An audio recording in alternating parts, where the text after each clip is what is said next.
Alright, hey guys, welcome to Team Torchwood. This is my unofficial face reveal, I guess.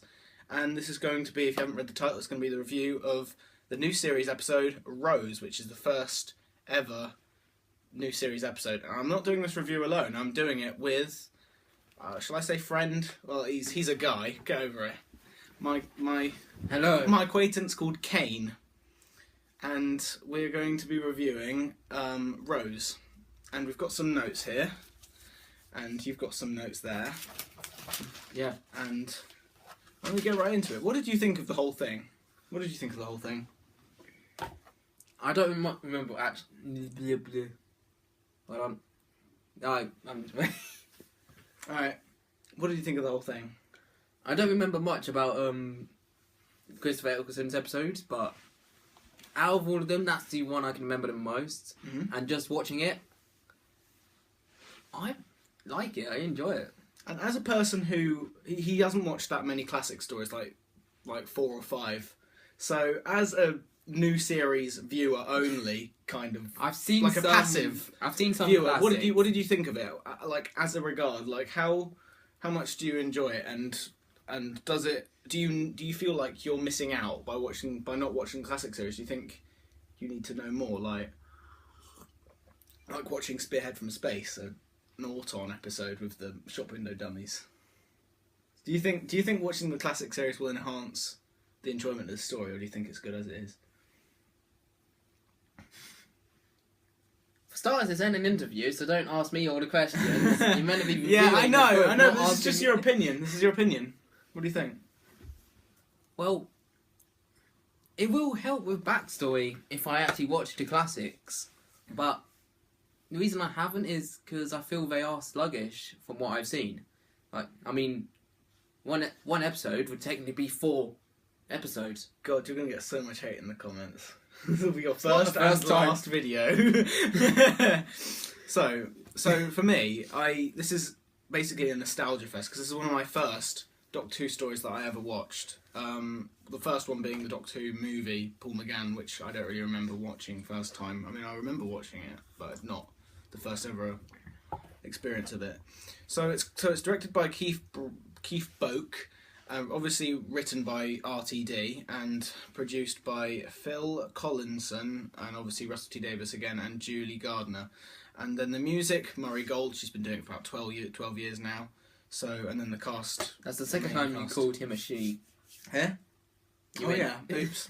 It's a he. He did Murray, that Murray while Gold. voicing- Murray Gold is a he. When we were watching it, I'm like, oh, what a great score Murray Gold has. She's a great composer. Yeah. So, At least I know he's male. yeah. So what did you think of the casting? Like, did you think the casting was good for it? Like, for the Doctor or Rose, for example? Christopher Eccleston, he's very serious, which I like, but he's also not. He's kind of funny. He's kind of not meant to be funny. That's his personality. Well, he is though. Like he says really serious stuff. He acts all serious, but then suddenly he says something really stupid. Like I'm trying to remember a bit from this film, like where he's talking about the world, where the world revolves around him, literally. Mm. He was all serious. Like you could see in his eyes what he meant was true, but then he just immediately went bye bye. Yeah. And it's like, Exactly, he can just snap like that. And I think what is good about this story is that it's more focused on the companion and her figuring out who the Doctor is, and that creates a mystery to the Doctor, which is a popular trait that the Doctor has in the show. And then, so also, I think the new series does well in general is that they didn't have many companions with character development. I mean, they had Ace with the 7th Doctor. They had you won't understand these references at all. Then I will, they bits. had Ian and Barbara from the first Doctor. Then they had a bit of character development with Jo Grant, but it wasn't that much. And I guess Tegan had a bit. You saw her family members, and then so obviously using the classic monsters, the nesting consciousness was a great decision on Russell T Davies, because that's a great idea, because new series people won't think anything of it. Like, oh, that's pretty scary. Shop window dummies come to life. That's a pretty scary thought. Your everyday thing coming to life and attacking you. I mean, they do that a lot nowadays, don't they? They take things against you. Like they've done that with, like, if you're scared about remembering stuff because of the silence, you're scared of blinking because of fucking weeping angels. God, those are scary. So yeah. Scared of any type of angel, Yeah. anything that Anything. moves. Yeah, exactly. For example, yeah. Post, Post, anything angel. Mannequins. Yes. So, by the end of the new series, like everything, we'll be scared of tissue boxes by the end of. Oh no, there's one right there. You won't be able to see that. We'll be scared of books. Well, I am already. So I put. Yeah, so you've already said that the Doctor's humorous, and he doesn't even mean to be, but there is humour in there, like the scene where the Doctor versus the mannequin hand. Yeah. Yes. So yeah, I like the dramatic reveal of the TARDIS, which was kind of the companion was put under pressure to go. Wait a minute, how is it bigger on the inside? Because the box is a wooden box. Yeah, like everyone just Oh, goes and slowly. also just really quickly, stepping. you wouldn't know this, but the police box in the classic series isn't wooden. It's actually Isn't it? no, it's concrete. No, It's concrete. No, it's not. It's not. I'm saying it's the same It's material not- it's as not. the. It's not a wooden box. It's not a wooden box. The new series changed that. I just wanted to, just in case you didn't know that.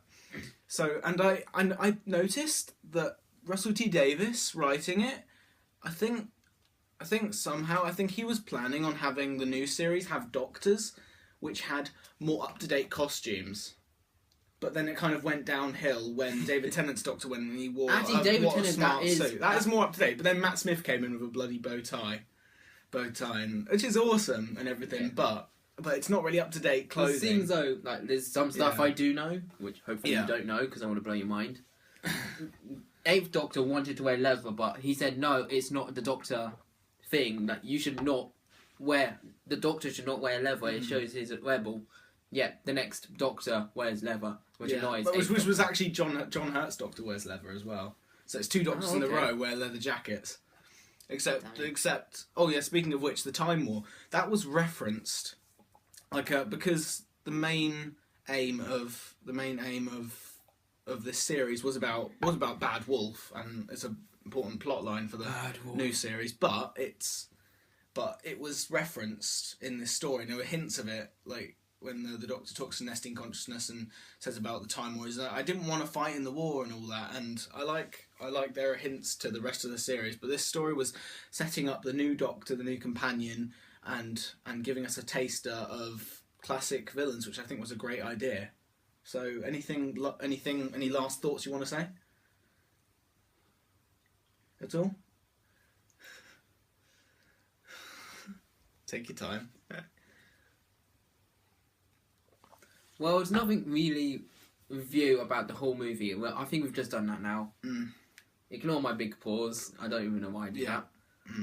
Yeah, but now I think we should do about certain scenes which we liked. It is an overall good episode. Yeah, I like the last scene because every companion gets that choice whether they want to leave their life behind and go in the TARDIS, or if they want to eat chips, go to bed and watch telly. Like Donna, she first.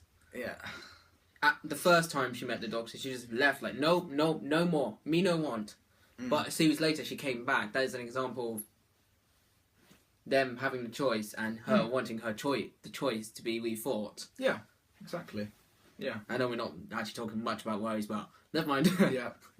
Yeah. Either way. So yeah, I mean the title sequence you love. Out of all of the title sequences, And you say it's dark, but it's not really like It's not. gothic. It's not gothic. no, I don't call it gothic, but Yeah, it's like but the you say music's it's dark. darker. Yeah. More. Now the thing is with 11th Doctor and the 12th Doctor, they tried to make it dark, which I'm like, no. Yeah, they just leave it as it is, and the viewers kind of leave it. They leave it to themselves to choose what sort of theme it is, because they've left it as it is. They've created creepy villains. They've created weird villains. They've created like really like interesting scenarios for the Doctor and the Companion to be in, and they leave the viewers to interpret them, which makes it better. That's what's great about the RTD era of Doctor Who, 9th and 10th Doctor, which it kind of loses a bit because it gets all like timey-wimey, as it's called, with Stephen Moffat's era, which is very controversial. Yeah. But anyway, that's really it, honestly. There's not much else to say. There's a lot of running. Yeah, there is. I like running. There wasn't that much running in the classic series in comparison. Well, there was. There was actually. I don't want to lie. There was. It's more number 9 brought the running thing. Yeah, I mean that was more iconic. His run where he's like. Yeah, I mean the first thing you actually see of him, and actually the first thing he says is "run." Yeah, and in a dark tone, and it's in a scene which I really like as well because the mannequins like I know it's all creepy like yeah. As far as we can see, like most of the time, that would be just a random person which they felt like giving some story, but then just take it away. Like yeah, we're killing them off straight away. Yeah, so that's. I swear they've done that a few times in the past, but they've done it in other shows, which is great about Doctor Who, is that when you know that characters are going to be important if you give them a lot of screen time, which makes them heartbreaking when they go. Whereas stuff like Game of Thrones or Walking Dead, they just go, oh, I feel like killing off Rick Grimes or Daryl or something. Oh, I feel like it. But I've not caught up to Walking Dead, so don't spoil anything. We're not even talking about Walking Dead. We're not even talking about that. This is a strictly Doctor Who channel. So. Oh yes, it is. It is. Don't worry about it. That honestly. Next they come in a Fez. Yep. You need to get a Fez first. Shut up. You have a Fez, don't you? I can borrow that. You have. I don't have a Fez. You have a Stetson. I know that for sure. Shh! Don't tell them. Anyway. I'll see you guys later. Say goodbye.